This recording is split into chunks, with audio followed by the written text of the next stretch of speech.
I want you to picture a scene. And I don't mean some, vague, scary movie thing.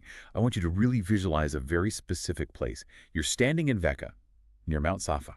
Okay. It's a place of history, a pilgrimage. Crowds are gathered. It's hot. And there's that usual hum of humanity. But then the ground beneath your feet doesn't just shake it tears open. Fatega, that's the word used in the source material. It means it splits or cracks. It cracks open, All right. the rock fissures. And from this crack in the earth, something emerges. It's not a machine, not an army. It is a biological entity, a beast. And it's kicking up so much dust. Gabra Udadia is the phrase Dr. Israr Ahmed uses, that it creates this cloud of just absolute panic. But the most terrifying thing isn't that it's a monster. No, the terrifying part is that it walks up to you, looks you in the eye, and it speaks. And it doesn't roar. It delivers a verdict. Yeah. That is the image we are unpacking today. Welcome back to the deep dive. We are wading into some pretty heavy waters today. Islamic eschatology, specifically the prophecy of the Dabat al-Ard, or the beast of the earth. It's a fascinating topic because it sits right at that intersection of the supernatural and the physical. We're basing this on a lecture by the late Dr. Israr Ahmed. And he was a scholar known for his very, very rigorous text-based approach to the Quran and Hadith. He doesn't treat this like a fairy tale. No. He treats it as a future historical event. And that's what makes this particular source material so gripping. Dr. Ahmed is breaking down the end times, not as a metaphor, but as a timeline, like a series of dominoes falling. And this beast, it's arguably the final domino before the screen just goes black. It is the moment the test ends. So our mission today is to figure out what this beast is, where it fits in the timeline, and the very specific job it has to do. Because, and I found this surprising, it's not there to kill people. It's there to sort them. Exactly. It's a bureaucratic monster in a sense. Right. It's there to process the paperwork of humanity. But before we get to the creature itself, we have to set the stage, because Dr. Ahmed makes it very clear.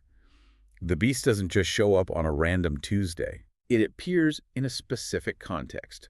And that context is arguably more terrifying than the monster itself. You're talking about the cosmic precursors. You can't understand the beast without understanding the event that is paired with it. Dr. Ahmed links its appearance directly to the sun rising from the west. The classic impossible event. The sun rising from the west is pretty much the universal symbol for game over. It is, but we need to understand why. In the lecture, Dr. Ahmed explains the theological mechanics of it. It's not just a light show. When the sun rises from the west, the door of repentance, or tawbah, is slammed shut. Okay, I want to drill down on this because it's a concept that I think is easy to gloss over. Dr. Ahmed talks about the difference between Iman bil Ghaib, belief in the unseen, and just, seeing something with your own eyes. Right, and this is critical. The whole premise of faith, the whole premise of the test of life in this theology is that you believe without seeing the gears turn. You just trust. If you trust in God, you trust in the moral law without a thunderbolt hitting you every time you make a mistake. It's like taking a test in school. The test is only valid if you don't have the textbook open right in front of you. Exactly. If the teacher writes the answers on the board, the test is over. Dr. Ahmed argues that the sun rising from the west is the teacher writing the answers on the board. When the laws of physics break like that, when the sun reverses course, the supernatural becomes the natural. It becomes empirical data. So if I see the sun rising from the west and I fall to my knees and I go, okay, I believe now, I repent. It doesn't count.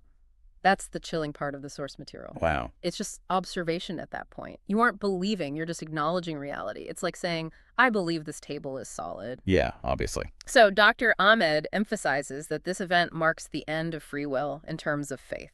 The choice is removed. And this creates a very specific atmosphere for the beast to arrive in. The world has just witnessed a cosmic impossibility. The door to changing your fate is locked. And Dr. Ahmed mentions a detail here I hadn't heard before, a specific time frame. He talks about 6 months. Yes, this is a detail that adds a lot of texture. The source material references traditions suggesting a period of disruption, maybe 3 nights lengthening into 1, or a period of about 6 months where the sun's behavior is erratic, before the full rising from the west. 6 months? That's a long time. Imagine the psychological state of the world. It would be absolute chaos. I mean, we panic if the internet goes down for 6 hours. Imagine 6 months of astronomical wrongness. Yeah. The natural rhythm of day and night, the thing we take for granted, is just broken. Dr. Ahmed suggests this period is a final, desperate wake-up call, but also a time of immense confusion. And it's into this confusion, or right alongside it, that the beast arrives. There is some ambiguity in the lecture about the exact order, right? There is. He notes that scholars have debated whether the beast comes just before the sun rises from the west or just after. But he clarifies that it doesn't really matter. Why not? He calls them twins. They are two sides of the same coin. Well, the coin being the end of the word and the beginning of the action. Precisely.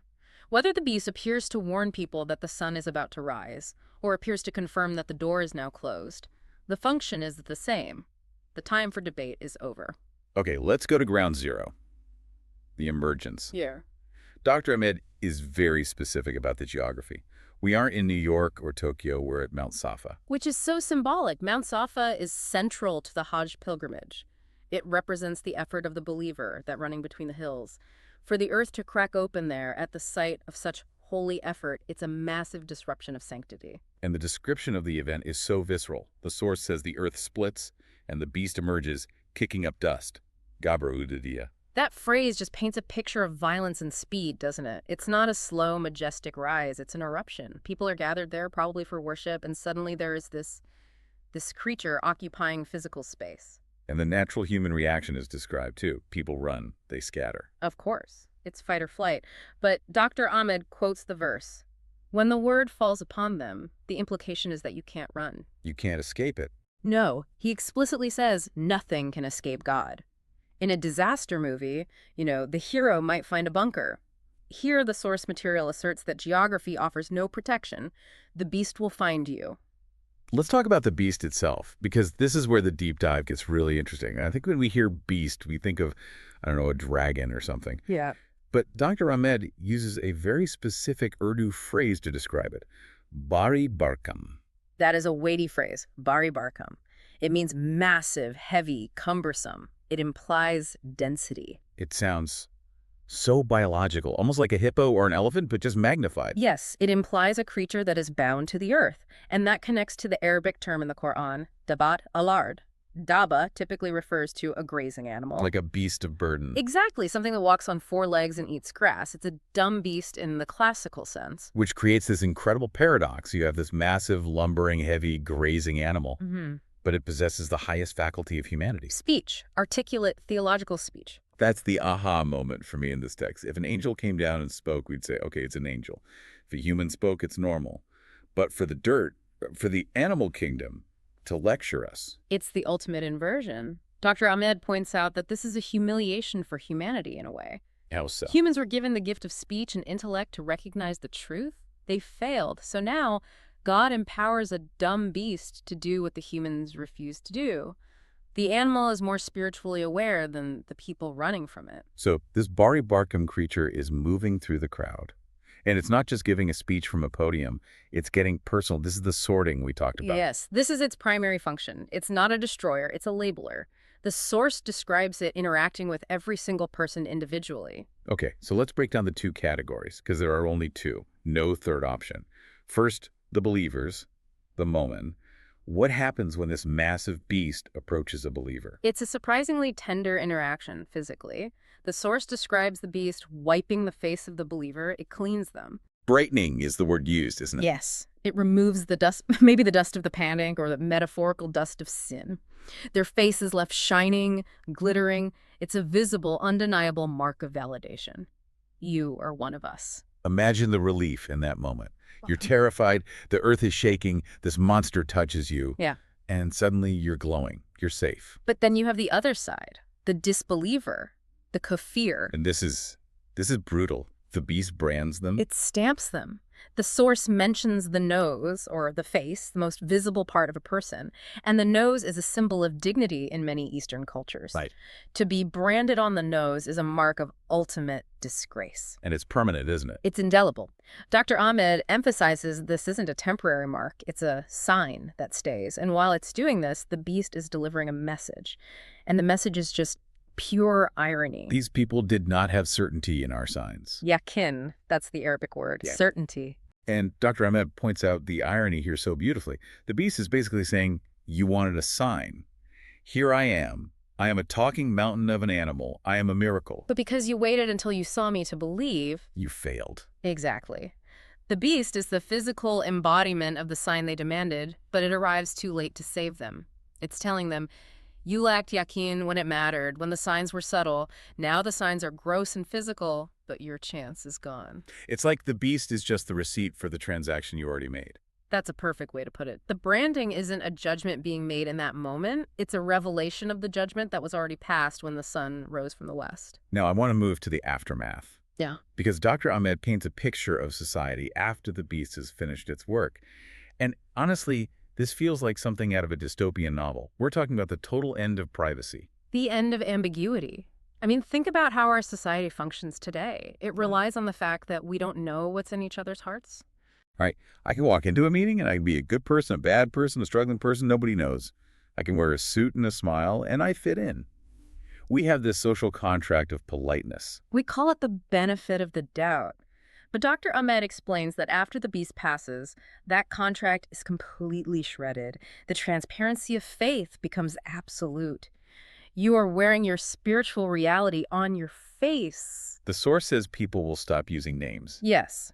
That really stood out to me. He says people will no longer say, oh, Mr. So-and-so. They will say, oh, believer, come here, or oh, disbeliever, do this. That is chilling. It reduces your entire identity to your standing with God. It polarizes society instantly. Imagine the social stratification. There is no, I'm spiritual but not religious. There is no, I'm figuring it out. There's only glowing face or branded nose. It reminds me of those episodes of Black Mirror or, modern concerns about social credit systems where you're judged by a score. But this is infinitely deeper. It's not about your credit score. It's about your soul. And you can't hack it. You can't fake it. And you can't hide it. That's the horror for the disbeliever. In this life, hypocrisy is easy. You can pretend, you can fool the community, but the beast rips the mask off. If you are a hypocrite, you get the brand.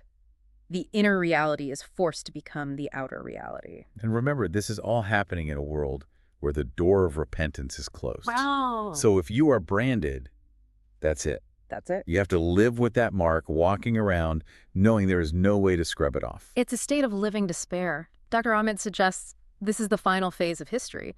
The community is purified because the non-believers are clearly identified and separated. It's the preparation for the final hour. It really reframes the whole concept of end times. Yeah. I think we often think of the apocalypse as just, explosions and fire. Right. But Dr. Ahmed is describing something much more psychological and sociological. The horror isn't just that the world is ending. It's that we are finally seeing each other and ourselves for what we really are. And that's the power of eschatology. Why do we study this? Why did Dr. Israr Ahmed give this lecture?